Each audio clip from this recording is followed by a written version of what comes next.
আমি প্রথমেই সবার চরণে আমার ভক্তিপূর্ণ প্রণাম নিবেদন করছি।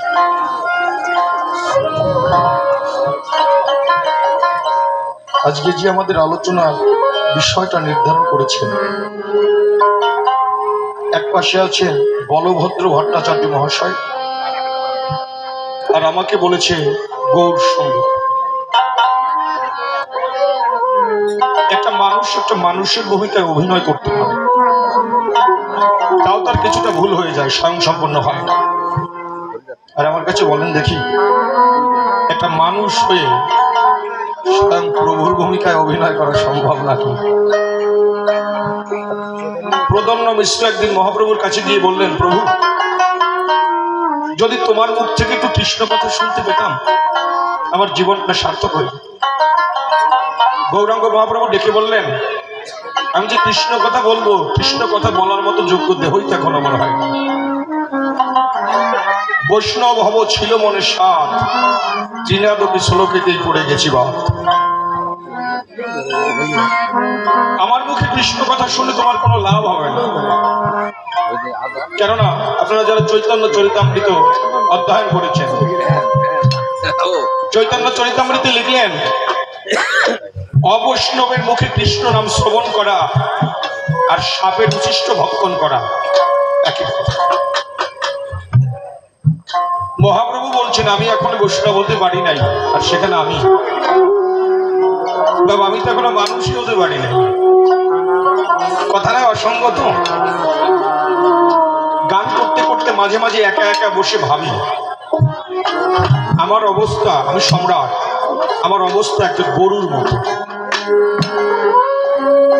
গরুর গায়ে পোকা পড়ে যায়, মাছি পড়ে, ওই গরু নিয়ে যখন স্নান করাতে নদীর জলে যায়, গরু যখন ডুব দেয় তখন সমস্ত পোকা উড়ে যায়, কিন্তু আবার ডুব দিয়ে যখন উঠে যায়, পোকাগুলো আবার গায়ে পড়ে যায়। আমি সম্রাট যত সময় আপনাদের মতো সাধুগুরু বৈষ্ণবের প্রেমের জলে থাকি, তত সময় কামনা বাসনার কথা মনে হয় না, কিন্তু আবার যখন এই সাধুর সঙ্গ থেকে চলে যায়, তখন আবার অমানুষের মতো হয়ে যায়। তাই অন্তরে আছে ভাবো, প্রভু যেখানে বাস করে তার আসনটা সেইখানেই দেব। দেখবেন আমরা একটা গান প্রায় গাই, শিবাস আঙিনার মাঝে বনফুলের মালা গলে সোনার গৌর নাচিয়া বেড়ায় রে। কিন্তু আমরা যদি কথাটা বিচার করি, কাল তিন প্রকার, টেন্স তিন প্রকার, past tense, present tense, future tense, অতীত, বর্তমান, ভবিষ্যৎ। গানটা যখন গাওয়া হলো, এখনো গাইছি সবাই, শিবাস আঙিনার মাঝে বনফুলের মালা গলে সোনার গৌর নাচিয়া বেড়ায়, মানে এটা প্রেজেন্ট টেন্সে গিয়ে দাঁড়ায়, বর্তমানে নেচে বেড়ায়। কিন্তু আমি যখন নদিয়া গিয়েছি, নবদ্বীপে গিয়েছি, তখন দেখতে পারি ভাই শ্রীবাসের বাড়িও নাই, গৌরাঙ্গ মহাপ্রভু কীর্তনও করে না। আগে করতো, এখন হয় না, কিন্তু আমরা যে গাই এখনো নাচিয়ে বেড়ায়।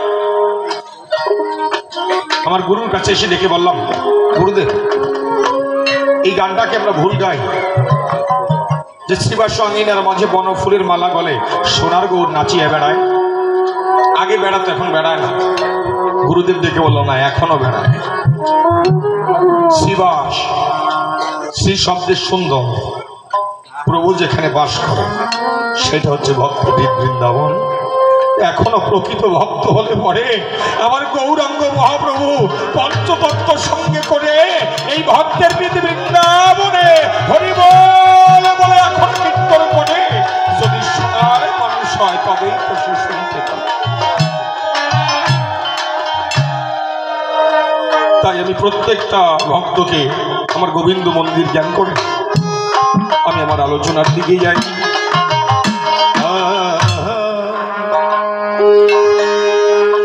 ওরে দিন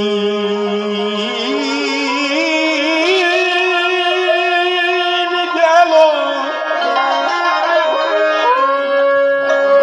একবারে হরি বলো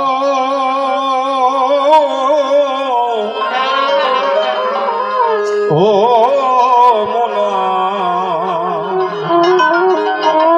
ও মোনা ভাইয়া রে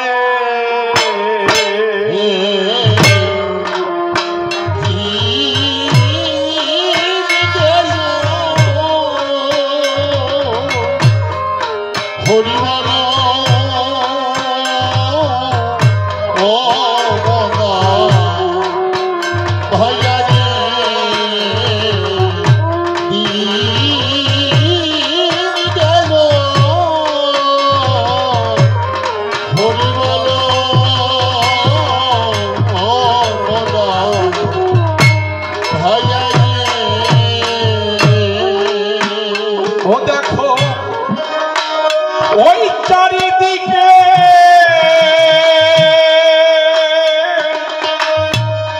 অন্ধকার ওই আসিল নাইয়া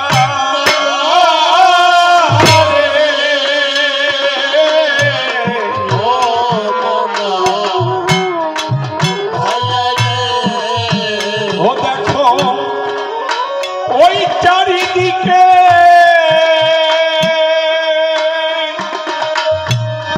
অন্ধকার আসিল নাইয়া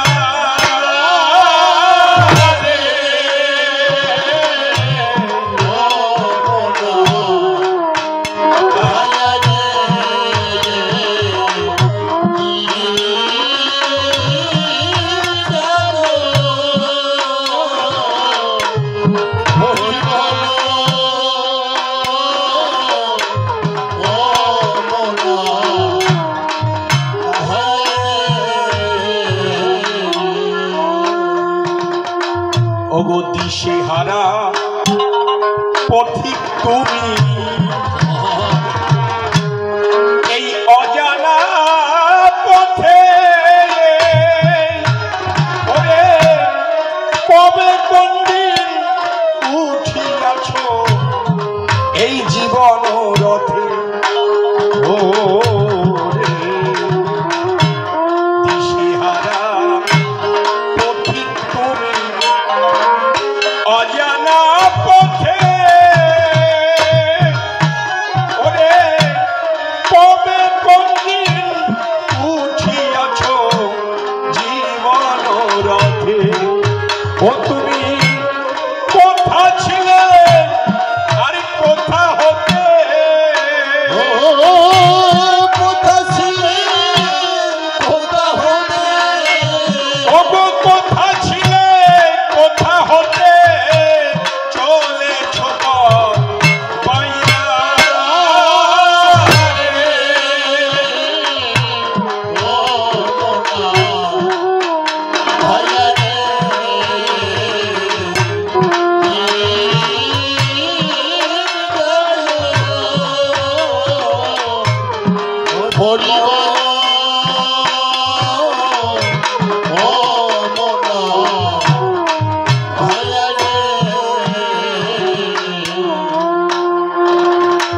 এই রঙ্গমঞ্চে হাসি কান্নার খেললি কত খেলা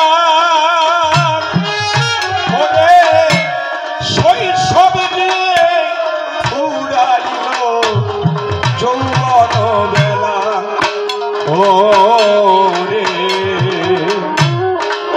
এই রঙ্গমঞ্চে হাসি কান্নার খেললি কত খেলা ওরে শৈশব গিয়ে ফুরাইল যৌবন বেলা ওই এখন খালি হাতে যাবার বেলা খালি হাতে যাবার বেলা ওগো খালি হাতে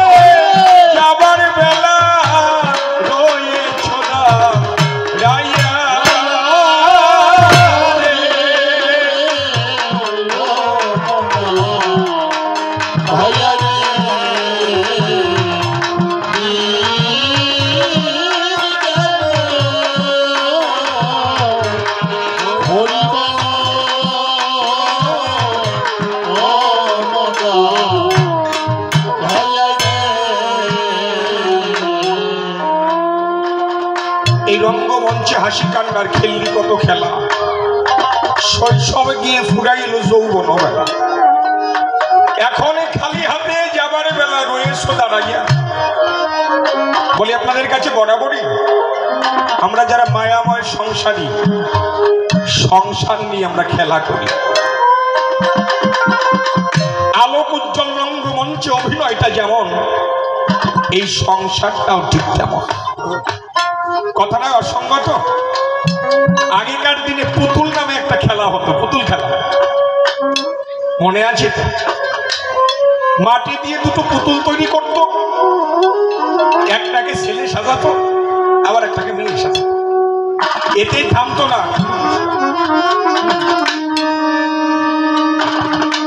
এই পুতুলের সঙ্গে আবার এই পুতুলের বিয়ে দিত। মাটির হাড়িতে মাটি রান্না করে বলতো, ভাত রান্না করছি খেয়ে যাও। বেশি দিনের কথা তো নয়, গাছের লতা পাতা দিয়ে তরকারি রান্না করতো, খাওয়া যেত না, তুমি খেলাটা খেলতো। আপনাদের কাছে দৃষ্টি করে ঝর্ণা নামে একটা ছোট্ট মেয়ে সকালবেলা ভাত খেয়ে পুতুল খেলতে বসে গেছে। ওই যে ছেলে সাজাচ্ছে, মেয়ে সাজাচ্ছে, বিয়ে দিচ্ছে, ভাত রান্না করছে। এইগুলো করতে করতে কখন যে পূর্ব আকাশের বেলা পশ্চিম দিকে অস্ত চলে যাচ্ছে, মেয়েটার তো জ্ঞান নেই। বেলা যখন বয়ে গেল, ঘর থেকে বাবা ডাক দিল, ঝর্ণা ও ঝর্ণা, আর খেলিস না, ঘরে আয়, বেলা বয়ে যায়। কিন্তু খেলায় এত মেতে আছে, বাবা যে ডাকছে, বাবার এই ডাকটা কর্ণকুহরে পৌঁছায়। যখন সন্ধ্যা হয়ে গেল, তখন বাবা আবার ডাক দিল, ও ঝর্ণা, মানে ঘরে আয়, সন্ধ্যা হয়ে গেছে। বাবার এই ডাকটাও শোনে নাই। যখন হয়ে গেল আধার, বাবা ভাবে এবার এত করে বারবার মেয়েটাকে ডাকলাম, মেয়েটা যে শুনলো না। এইবার বাবা রাগ হয়ে ধমক দিয়েছে, এই ঝর্ণা, ঘরে আয়। বাবা যখন ধমক দিল, এই সময় ওই মেয়েটার ভুল ভেঙে গেল, বাবা যে আমাকে ডাকলো। এখন মেয়েটা পিছনের দিকে তাকিয়ে দেখে, খেলা যখন শুরু করেছিল তখন বেলা ছিল, এখন আর এই বেলাটা। মেয়েটা ভাবছে, না জানি বাবা আমাকে কতবার ডেকেছে, কিন্তু খেলায় মেতে আসি, তাই তো বাবার ডাকটি শুনতে পাই নাই। এখনো যদি বাবার ডাকে সাড়া দিয়ে ঘরে না যাই, বাবা এসে আমাকে মারতে মারতে ঘরে নিয়ে যাবে। মেয়েটা বাবার ভয়ে দৌড় দিয়ে ঘরে চলে গেছে। মেয়েটা তো ঘরে চলে গেছে, কিন্তু মেয়েটার যে খেলার পুতুলগুলো গোসাইয়ার ঘরে নিয়ে যাওয়ার সময় পায় নাই। সাধক কবি লিখে বললেন, আমরা যারা মায়াময় সংসারী, সংসারের ভিতরে ছেলে মেয়ে নিয়ে আমরা সব সময় পুতুল খেলা করি। ছেলেকে সাজাতে হবে, পড়ালেখা শিখাতে হবে, বিয়ে দিতে হবে, চাকরি দিতে হবে, মেয়েকে সাজাতে হবে, বড় করতে হবে। সংসার নামে পুতুল খেলা খেলতে খেলতে কখন যে আমাদের আয়ু বেলাটা আস্তে আস্তে ডুবে এসেছে, আমরা কোনোদিন এটা ভাবি যে আমাদের জীবন বেলা ডুবে যাচ্ছে। বিশ্বপিতা ভগবানকে ভুলে আমরা ভাঙন নদীর কূলে খেলা খেলছি। বিশ্বপিতা ভগবান একবার ডাক দিয়েছে, মায়ার খেলা খেলিস না, তোর বেলা বয়ে যায়, তাড়াতাড়ি আমার পথে আয়। কিন্তু খেলায় মেতে আসি, সংসারের খণ্ডানন্দ সুখে বাবাকে বলেছি। বাবা আবার চিঠি পাঠিয়েছে, আর খেলিস না, সন্ধ্যা হয়েছে, মাথার চুল সাদা হয়ে গেছে, হাত পায়ের শক্তি কমে গেছে, তবু সংসারের চিন্তাটা বাদ দিতে পারিনি। এই কথা দেখেন ভেবে বিশ্বপিতা ভগবান যখন শেষবার ডাক দিয়ে দেবে, তখন এই ছেলে মেয়ে পুতুল গুছানোরা সহায় থাকবে না, একাই এসেছো ভাবে একা চলে যেতে হবে। তাই আমারই কথা ধরো, এখনো সাধু গুরু বৈষ্ণবের পায় ভার দিয়ে করে বেলা বয়ে যায়, ভগবানের দিকে রওনা করো।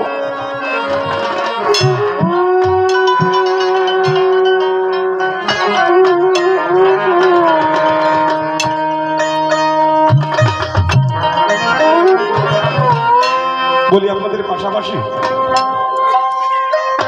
আমরা প্রত্যেকটা মানুষ মানুষ জেগে জেগে স্বপ্ন দেখতে ভালোবাসে, বাড়ি করব, গাড়ি করব, এখানে যাব, জেগে জেগে স্বপ্ন দেখি। আচ্ছা বাবা, এই স্বপ্নটাকে কেউ কোনোদিন দেখেছেন? কিছুদিনের পরেই আপনাকে আমাকে চার বেহারার পালকিতে করে শ্মশানে নিয়ে যাবে। কোনোদিন এই স্বপ্ন দেখেছেন? চার বেহারার পালকিতে করে নদীর পাড়ে যখন আমাদের নিয়ে রেখে আসবে, একা একা থাকতে হবে, তখন পাশে কে থাকবে? ছেলে মেয়ে থাকবে তো? সেদিন কোথায় রবে তোমার সাধের পুত্র কন্যা? আরে কোথায় প্রিয়জন? ওরে শেষের দিনে কেউ কারো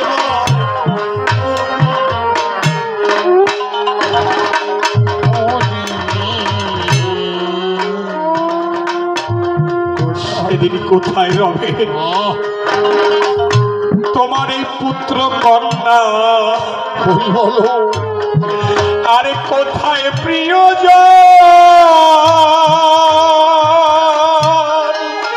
ওরে শেষের দিনে কেউ কারো নয়, মুদিলে নয়ন।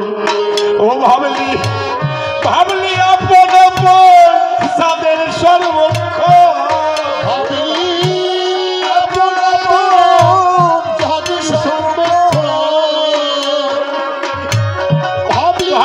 আপন আপন যাদের সর্বক্ষণ, তারা কেউ নাই এখন। দেখো যাইয়া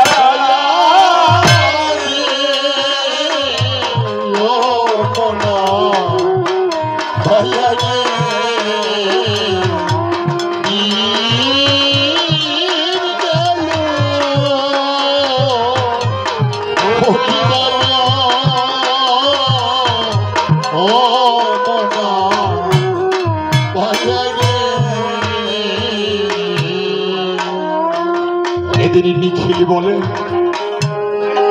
ও তুই পরের কান্না কাঁদলি চিরকাল।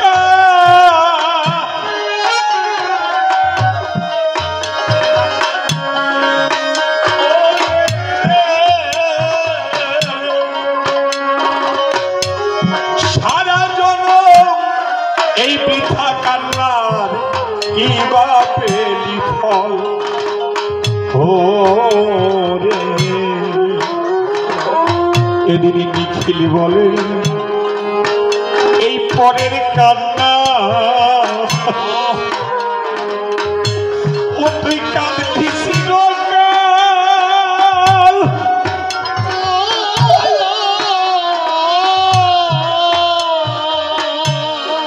ওদের সারা জনম এই বৃথা কান্নার ফল। ও দিলে গুরুর পায়ে এক বিন্দু জল, গুরুর পায়ে ও দিলে দিলে গুরুর পায়ে এক বিন্দু জল, সঙ্গে যাইতো